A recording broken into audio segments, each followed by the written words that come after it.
बिस्मिल्लाहिर्रहमानिर्रहीम। अस्सलाम वालेकुम डियर स्टूडेंट्स, सिलसिला है हमारा ऑनलाइन लेक्चर्स का और आज हम इकोनॉमिक्स में जो कॉन्सेप्ट पढ़ने जा रहे हैं इसको उर्दू में कहते हैं अफादा और इंग्लिश में इसको कहते हैं यूटिलिटी। तो पहले हम इसकी डेफिनेशन को डिस्कस कर लेते हैं, फिर इसके हम फर्दर कॉन्सेप्ट को समझेंगे कि अफादा क्या होता है, इसके डिफरेंट एस्पेक्ट क्या होते हैं।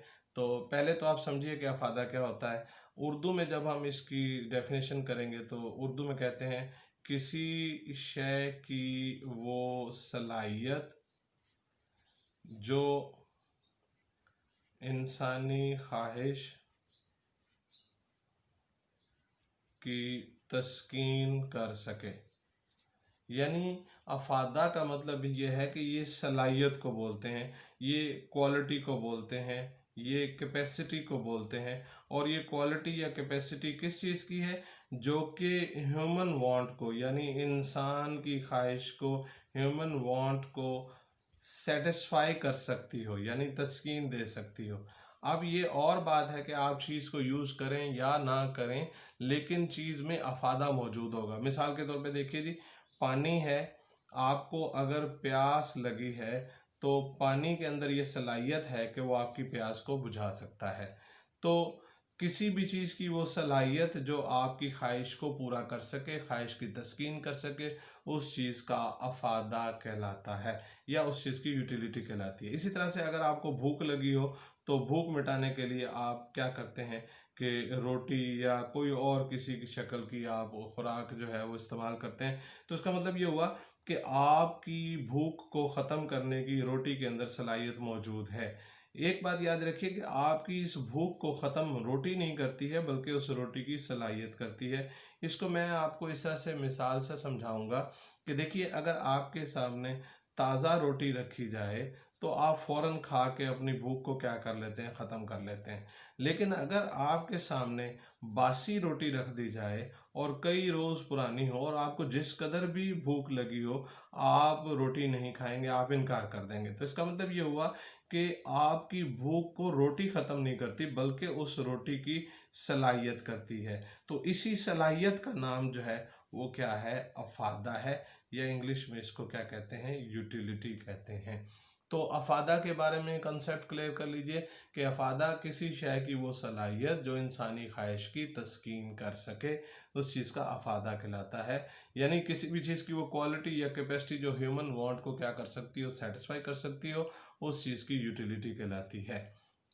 अब इस अफादा के मुख्तलिफ पहलू जो हैं, वो मुख्तलिफ कॉन्सेप्ट जो हैं, वो आपके सामने बयान किए जाते हैं कि देखिए, इब्तदाई अफादा क्या होता है, जिसको इंग्लिश में कहते हैं इनिशियल यूटिलिटी।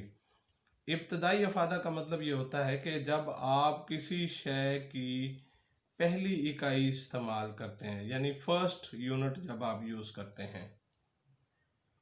मिसाल के तौर पे अगर आपको बहुत शदीद प्यास लग रही हो तो आप जो पहला गिलास जो है वो पिएंगे, जो फर्स्ट गिलास आप पिएंगे, उससे जो अफादा मिलेगा वो क्या कहलाएगा? आपका उस चीज़ का अब इब्तदाई अफादा कहलाएगा।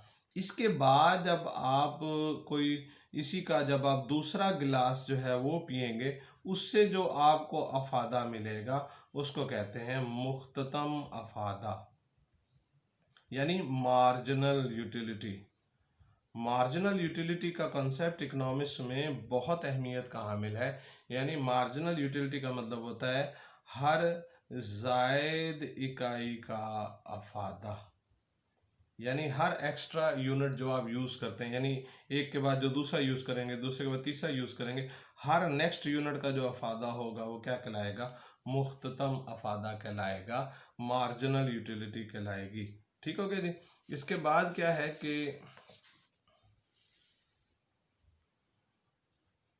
सिफर अफादा होता है। इस तरह से है कि आप किसी चीज़ का इस्तेमाल जो है वो जारी रखते हैं, और जब आप इस्तेमाल जारी रखते हैं कि जो आपकी ख्वाहिश होती है वो मुकम्मल तौर पर जो है वो तस्कीन पा जाती है, यानी आपकी ख्वाहिश मुकम्मल तौर पे ख़त्म हो जाती है।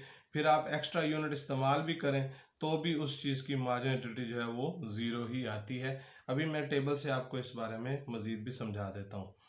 तो इसके बाद भी अगर आप सिफर अफादा यानी ख्वाहिश आपकी मुकम्मल होगी, भूख आपकी ख़त्म हो चुकी है, रोटी आप खा चुके हैं, पेट भर चुका है, तो उसके बाद भी अगर आपको अंडर फोर्स जो है वो रोटी खिलाई जाए, तो वो जो अफादा है वो मनफी अफादा में कन्वर्ट हो जाएगा, यानी जो मार्जिनल यूटिलिटी है वो लेस देन ज़ीरो हो जाएगी। उल्टा आपकी बेनिफिट हो मिलने की बजाय आपको नुकसान होना शुरू हो जाएगा। तो इसकी एग्जांपल जो है हम ज़रा इस तरह से समझते हैं कि देखिए ये क्वांटिटी है किसी भी चीज़ की, आप ले लीजिए 1 2 3 4 5 6 7 तक हम यूनिट्स ले लेते हैं। तो हम यहाँ पर अगर मार्जिनल यूटिलिटी लिखना चाहें तो पहले से हमें 10 मिल रही है, ये हमारी इनिशियल इब्तदाई अफादा भी कहलाएगा। दूसरे से हमें 8 मिल रहा है, तीसरे से 6 मिल रहा है, फिर 4 हो गया, फिर 2 हो गया, फिर 0 हो गया, फिर -2 हो गया। तो अब ये देखिए आप कि ये मुख्ततम मफादा जो है ये गिरता क्यों चला जा रहा है। तो मुख्ततम मफादा इसलिए गिरता चला जा रहा है क्योंकि जैसे जैसे आप किसी चीज़ की मुतवातर इकाइयाँ इस्तेमाल करते जा रहे हैं, वैसे वैसे आपकी ख्वाहिश का लेवल जो है वो कम होता चला जा रहा है। तो ये आपकी इनिशियल यूटिलिटी होगी और इसके बाद ये सारे के सारे जो है ये मार्जिनल यूटिलिटी कहलाएंगे। और जब तक ये सिफर नहीं हो जाते ये पॉजिटिव यूटिलिटी कहलाएगी, आपकी पॉजिटिव मार्जिनल यूटिलिटी होगी। और इसके बाद देखिएगा ये क्या हो जाएगी, नेगेटिव हो जाएगी। तो इसी मार्जिनल यूटिलिटी के कॉलम से आप टोटल यूटिलिटी का कॉलम भी कैलकुलेट कर सकते हैं। यानी फर्स्ट के ऊपर 10 है और दूसरे की आप इसके साथ ऐड कर दें यूटिलिटी तो 18 हो जाएगी, इसके साथ ऐड कर दें 24 हो जाएगी, ये 28 हो जाएगी, ये 30 हो जाएगी, यहाँ 30 हो जाएगा, यहाँ 28 हो जाएगा। तो अगर आपने मार्जिनल से टोटल की तरफ जाना है तो आपको एडिशन करना पड़ेगा, और अगर आपने टोटल से मार्जिनल की जाना है तो आपको सब्ट्रैक्शन करनी पड़ेगी। जैसे देखिए 18 - 10 8 हो गया, 24 - 18 6 हो गया, 28 - 24 4 हो जाएगा। तो मुझे उम्मीद है कि आपको अफादा का कॉन्सेप्ट जो है वो क्लियर हो गया होगा। फर्दर नेक्स्ट लेक्चर में इंशाल्लाह हम इसकी डायग्राम बनाएंगे और इसके मुताबिक आपको समझाएंगे। तब तक के लिए इजाज़त, अल्लाह हाफिज़।